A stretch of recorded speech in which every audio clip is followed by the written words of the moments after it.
The morning Odera almost didn't stop was the morning that changed everything. She had been running late, again. Her shift at the county clinic started at 7, and the bus that cut through the east side of Millbrook ran only twice in the morning. If she missed it, she'd have to walk 40 minutes in the August heat with her nursing bag bouncing against her hip and her white sneakers already worn thin at the soles. So when she saw the old woman on the side of Candle Road, sitting on the ground with her back against a chain-link fence and a grocery bag split open beside her, Odera slowed down. She almost didn't. She told herself later that the almost was the part that shamed her most. But she stopped. The old woman was maybe 75, maybe older. Her house dress was the pale blue of something washed too many times, and she had a thin silver braid pinned back with a clip shaped like a butterfly.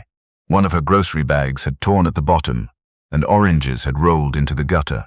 A bottle of cooking oil had cracked on the curb, and the oil was spreading slow and golden across the concrete like it had nowhere to be. "Ma'am." Odera crouched down beside her. "Are you hurt?" The old woman looked up.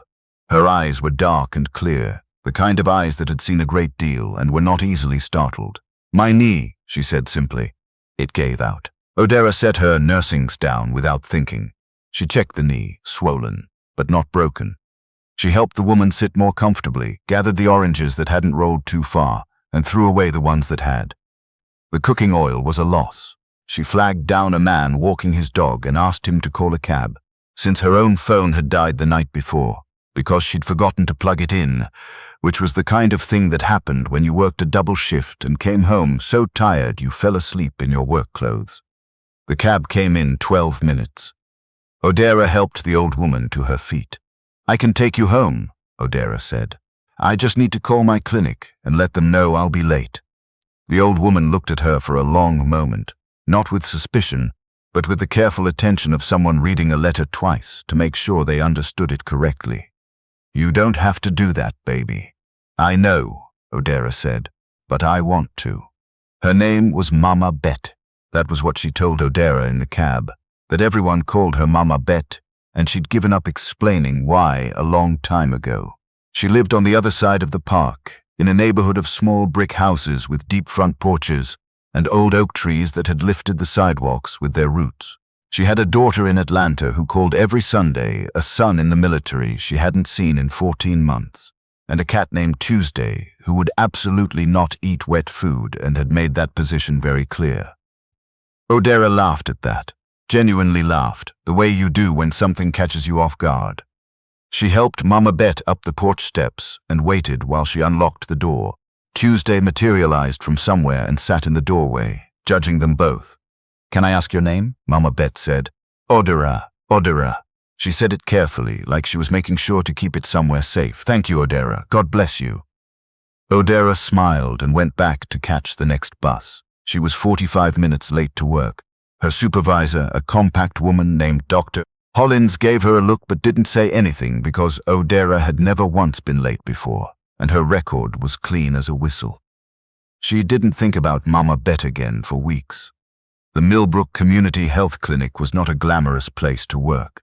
The waiting room had chairs that didn't all match, a fish tank with 3 fish in it that patients had named and renamed over the years, and a coffee machine that produced something technically qualifying as coffee if you were being generous. But the people who came through those doors were real. Elderly men who'd been putting off their blood pressure checks, mothers juggling 3 kids under 5 and a job at the laundromat, teenagers who looked at the floor when they talked. Odera had been a licensed practical nurse for 3 years, and she loved that clinic the way you love something that costs you something. Because it did. The hours were long.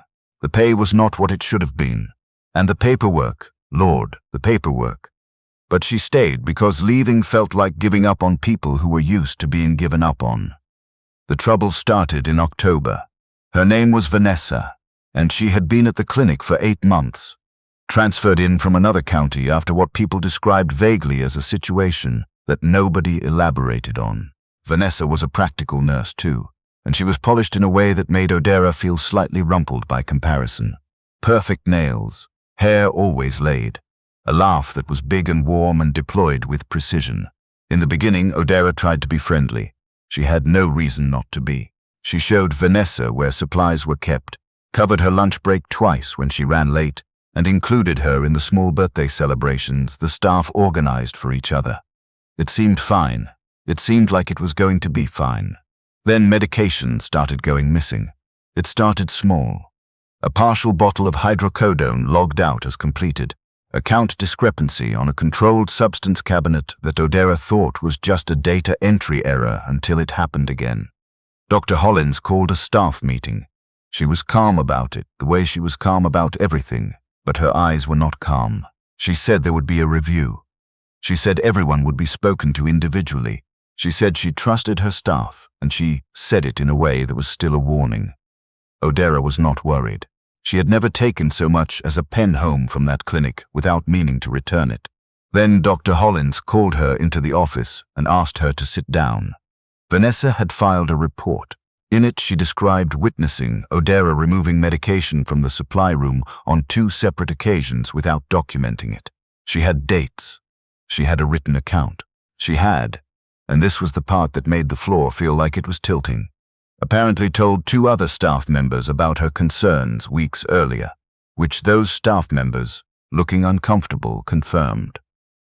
Odera sat in that chair and felt something she had never felt before in that building, the cold understanding that the truth was not automatically visible to people, that you could be standing right inside your own integrity and still have someone else frame the doorway however they liked. "I didn't take anything," Odera said. Her voice came out steady. She was grateful for that. "I have never taken anything." Dr. Hollins looked at her. "I believe you want to tell me that. But I have a report, Odera. I have a process I have to follow." She was placed on administrative leave pending investigation. She turned in her badge. She walked out of the clinic at 11:47 on a Tuesday morning and stood in the parking lot for a moment, not knowing which direction to go. The sun was out. That seemed wrong. The days that followed were the kind that leave marks.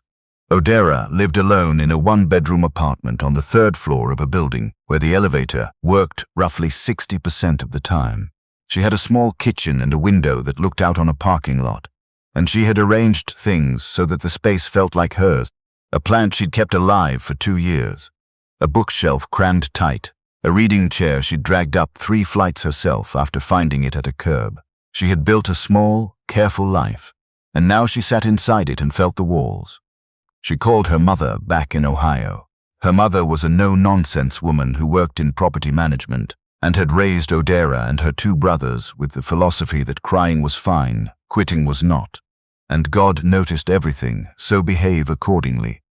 "They're investigating," her mother said when Odera finished telling her. "That means they don't know yet. Let them find out." What if they don't find out?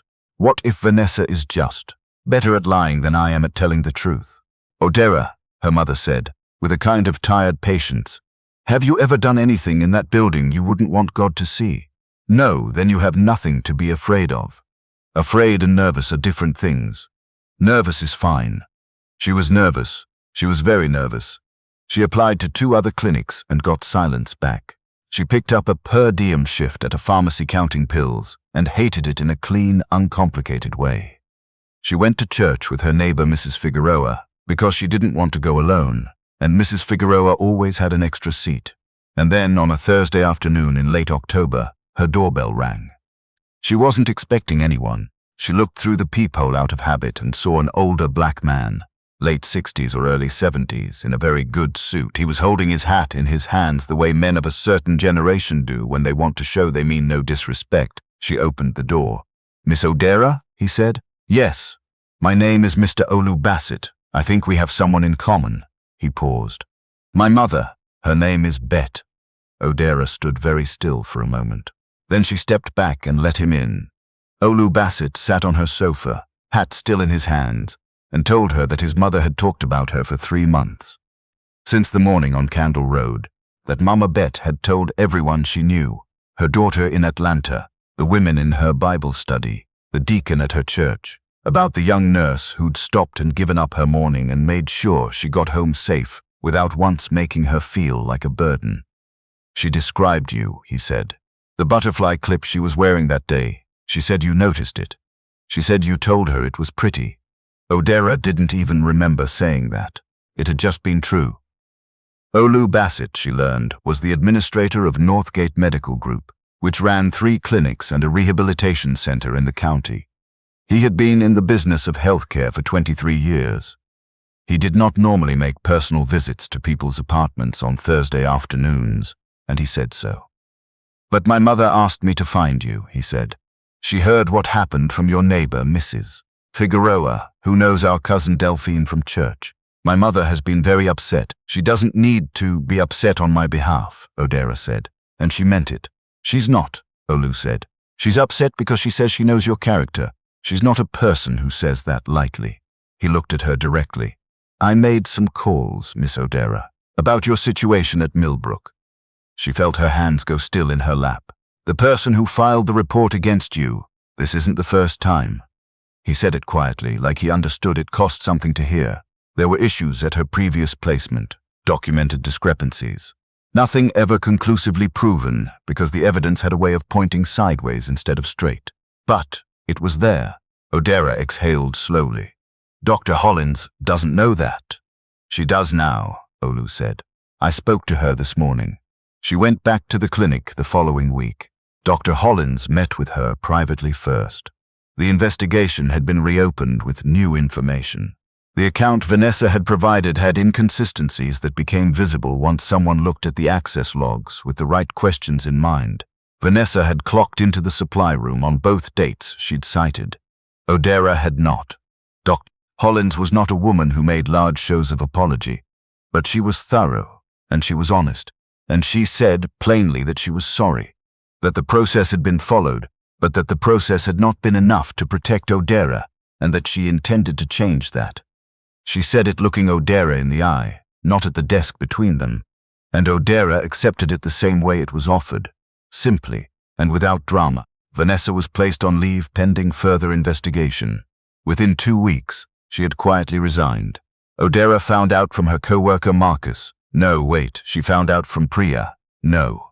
She found out from a woman named Lena in registration, who had seen the whole thing unfold from the front desk and had opinions about it that she kept mostly to herself except when she didn't. On the day Odera came back, the fish tank got a new fish. Someone had bought it to celebrate. Nobody admitted who had bought it. It was a small orange fish, and it was named, after much debate, Justice. She visited Mama Bet on a Saturday. She brought oranges, the good ones, not the ones from the discount bin. Mama Bet opened the door before Odera even knocked, which meant she'd been watching from the front window, which meant she had been expecting her. Which meant someone had called ahead, probably Olu, probably also the daughter in Atlanta, who had sent a card to Odera through Olu, which Odera was still slightly overwhelmed by. They sat on the porch in the October sun and ate the oranges and talked. Tuesday, the cat sat on the porch railing and watched the street with the focused disapproval of a HOA president. "He found you," Mama Bet said. "It wasn't a question." "He did." Odera peeled an orange section. "You didn't have to do that, Mama Bet." "I know." The old woman tilted her face up toward the sun for a moment, eyes closed. "But when God puts something in front of you, you don't leave it there." Odera thought about that morning on Candle Road, how she had almost not stopped, how they almost felt shameful now because everything that had unfolded after the stopping, the small warmth of it, the cab ride, Tuesday in the doorway, this porch, this moment, all of it had been on the other side of a choice that had cost her exactly 7 minutes. "He told me about his organization," Odera said carefully. "Northgate." Mama Bet opened her eyes and smiled, not with surprise. "Did he?" "He mentioned they were hiring for a care coordinator position." She paused. "A full-time position, with benefits. Is that right?" "He said he wanted me to apply, officially apply through the process. Because he said he doesn't do favors, he does." She tried to remember the exact phrasing, informed opportunities. Mama Bet laughed, the kind that belongs to someone who has spent decades finding things genuinely funny. "That's Olu. That sounds exactly like Olu." Odera smiled. "I'm going to apply." "Good."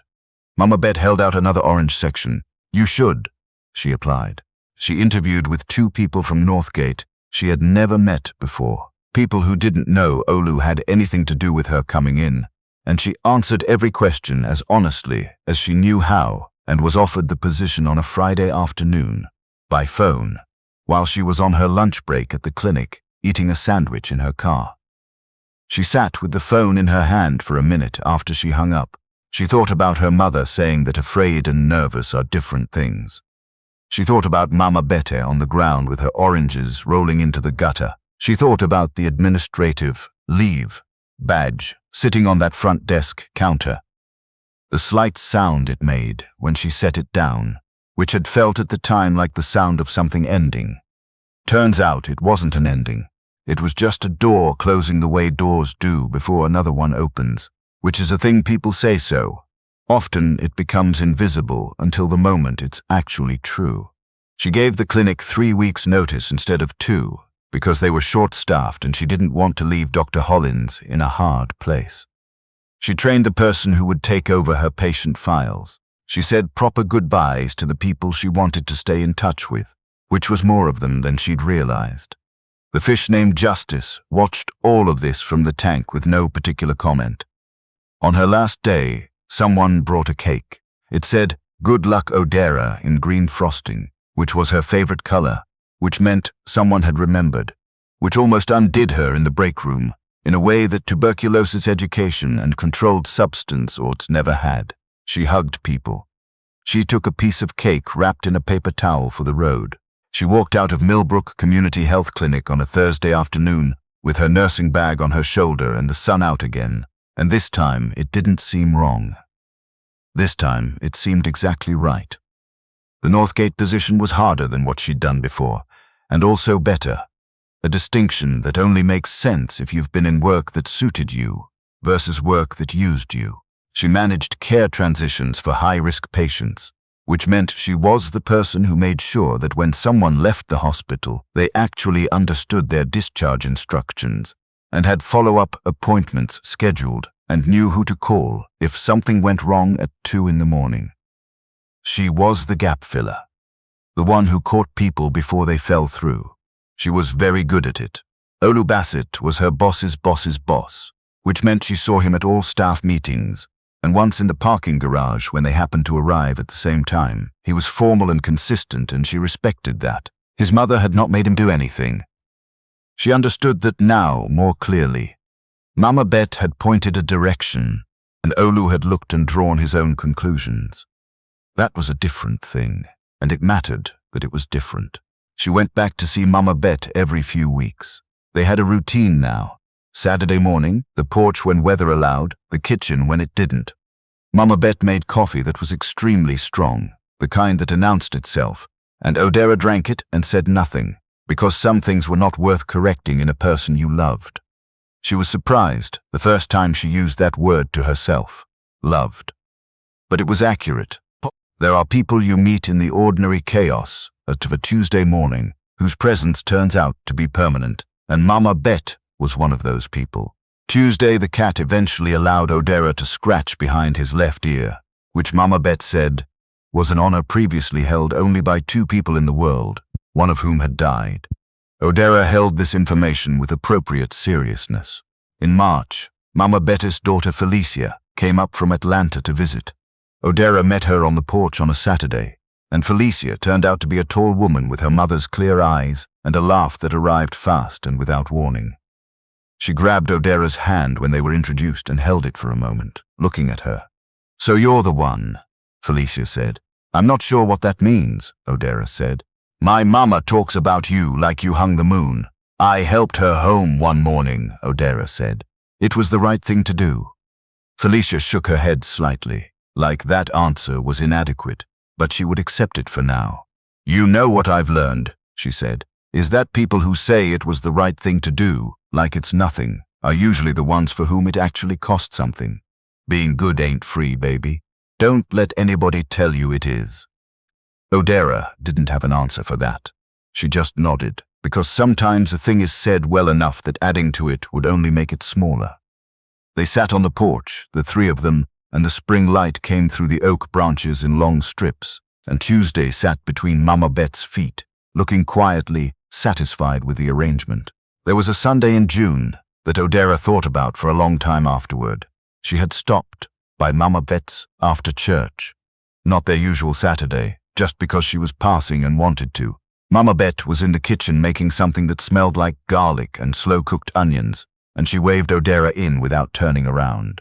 "Close the door. The cat'll get out," she said. Odera closed the door. She put her purse on the kitchen chair she'd come to think of as her chair, and watched Mama Bet stir something in a large pot. "Are you happy?" Mama Bet said. Odera thought about it.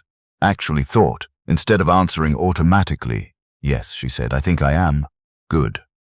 Mama Bet put the lid back on the pot. That's the whole point. It wasn't a dramatic statement. There was no music behind it. It was just a woman in a kitchen making soup on a Sunday, telling a truth that was old and plain, and had survived every century it had ever met. That the whole point of doing right, of stopping when you almost don't, of giving when you have little to spare, is not the reward. It's that you get to look at your own life and recognize it. It's that you get to sit in someone's kitchen on a Sunday afternoon and know you belong there, not because you earned it with suffering, but because you showed up for someone on an ordinary Tuesday when no one was watching, and you did it the same way a good person does anything, without keeping score. Odera stayed for dinner. She helped set the table and grated the cheese, and was given very specific instructions about where the forks went, which she followed exactly. When Olu came by with his wife to drop off something his mother needed, they ended up staying too, and there were 4 of them around a table meant for 2, elbows close, and the soup was extraordinary. She drove home that evening with the windows down, the summer air warm and thick with cut grass, and she thought about the morning on Candle Road, about the oranges in the gutter, about the choice that had taken less than a second, the one she'd almost made the other way. She was glad, all over again, that she'd stopped.